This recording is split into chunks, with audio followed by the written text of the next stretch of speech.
हमको जब ये बताया गया कि ये ऐसा एक विवाह अंबानी परिवार के द्वारा किया जा रहा है जिसमें लंबे समय तक कई कार्यक्रम आयोजित किए जा रहे हैं, लेकिन किसी एक दिन भी एक बोतल शराब नहीं परोसी जा रही।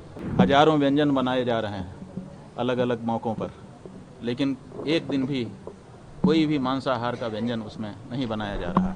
इतना ही नहीं, बहुत सारी जो धार्मिक विधियां हैं उनका यथावत अनुपालन किया जा रहा है। इस तरह से भारतीय संस्कृति का अनुसरण करते हुए ये विवाह किया जा रहा है। तो हम लोगों ने समझा कि ऐसे कार्य को अपना आशीर्वाद देना चाहिए। अंबानी परिवार ने अपने बेटे का विवाह किया। हमारे यहाँ ये माना जाता है कि महाजनों के रास्ते पर ये समाज चलता है। महाजनों ये न गतः सपंथाः। ये भी कहा गया है यद्यदाचरति श्रेष्ठः तत्तदेवेतरो जनः सहयत प्रमाणम कुरुते लोकस्तदनुवर्तते। जैसा विशिष्ट जन कर देते हैं, आम लोग भी उसी का अनुकरण करते हैं। तो हमको जब ये बताया गया कि ये ऐसा एक विवाह अंबानी परिवार के द्वारा किया जा रहा है जिसमें लंबे समय तक कई कार्यक्रम आयोजित किए जा रहे हैं, लेकिन किसी एक दिन भी एक बोतल शराब नहीं परोसी जा रही। पूरी तरह से इस बारे में दृढ़ता से व्यवस्था बनाई गई है कि शराब किसी भी दिन किसी हालत में परोसी नहीं जाएगी। हजारों व्यंजन बनाए जा रहे हैं अलग अलग मौक़ों पर, लेकिन एक दिन भी कोई भी मांसाहार का व्यंजन उसमें नहीं बनाया जा रहा। इतना ही नहीं, बहुत सारी जो धार्मिक विधियां हैं उनका यथावत अनुपालन किया जा रहा है। और आशीर्वाद गोष्ठी में पहले भगवान की पूजा करके उनसे आशीर्वाद लिया जा रहा है, फिर गुरुजनों से आशीर्वाद लिया जा रहा है, फिर श्रेष्ठ पुरुषों से आशीर्वाद लिया जा रहा है। इस तरह से भारतीय संस्कृति का अनुसरण करते हुए ये विवाह किया जा रहा है। तो हम लोगों ने समझा कि ऐसे कार्य को अपना आशीर्वाद देना चाहिए, जिससे हमारे देश में अब क्या हो गया है हम जानते हैं। हम तो बड़े लोगों में भी जाते हैं और सामान्य लोगों में भी जाते हैं, गरीब से गरीब घर में भी जाते हैं। हमको पता है आज परिस्थिति ये है कि विवाह का आयोजन करने पर बाराती ही नहीं आते, कह देते हैं कि हमारे लिए क्या व्यवस्था है, अमुक चीज़ की व्यवस्था है कि नहीं। हमारे पास लोग आते हैं रोते हुए कि हम शराब नहीं परोसना चाहते, लेकिन बारातियों की मांग है, महाराज जी हम क्या करें। वो कह रहे हैं कि हम आएंगे ही नहीं, हमारे लिए क्या व्यवस्था है। और अगर व्यवस्था ना करो तो वापस नाराज होकर चले जाते हैं। तो जहाँ देश में ऐसी परिस्थिति बन गई हो कि कोई भी उत्सव बिना शराब के न तो शुरू होता हो न तो पूरा होता हो, वहाँ पर इतना बड़ा आयोजन एक व्यक्ति ने करके दिखा दिया जिसमें शराब नहीं परोसी, जिसमें मांसाहार नहीं परोसा। तो ये एक बहुत अच्छा कार्य हम लोगों को लगा।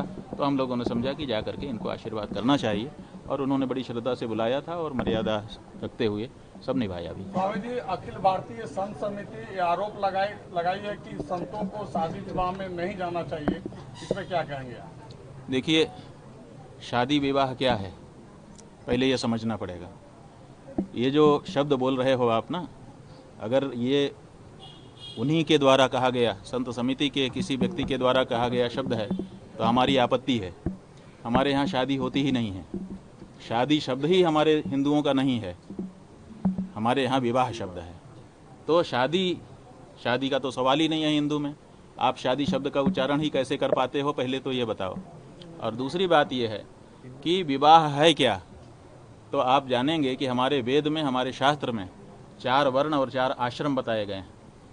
4 आश्रम में ब्रह्मचर्य आश्रम, गृहस्थ आश्रम, वानप्रस्थ आश्रम और संन्यास आश्रम है।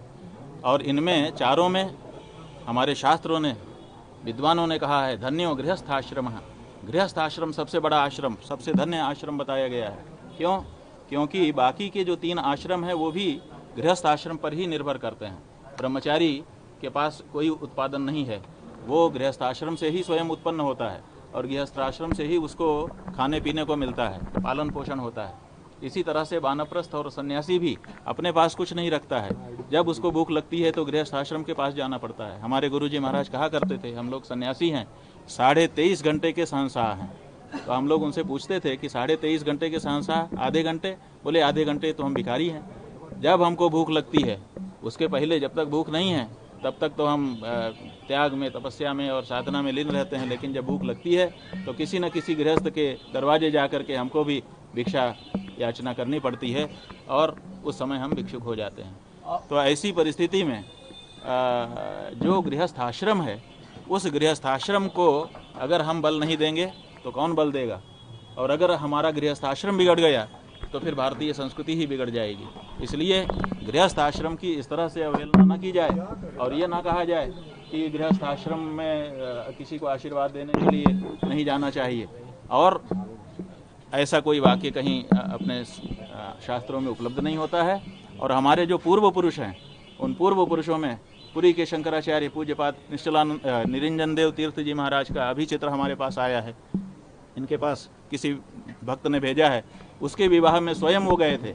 हम लोग तो दूसरी तरह की मर्यादा में बैठ करके वहाँ आशीर्वाद दिए, लेकिन वो तो वर वधू के साथ खड़े होकर के आशीर्वाद दे रहे हैं। तो इसका मतलब ये पुरी के पूर्व शंकराचार्य निरंजन देव तीर्थ जी महाराज, जिनको बहुत बड़ा धर्मशास्त्र का ज्ञाता माना जाता था और अपने समय में वो शंकराचार्यों में सबसे अधिक मुखर रहते थे और धर्म की बात करते थे, वो स्वयं गए हैं।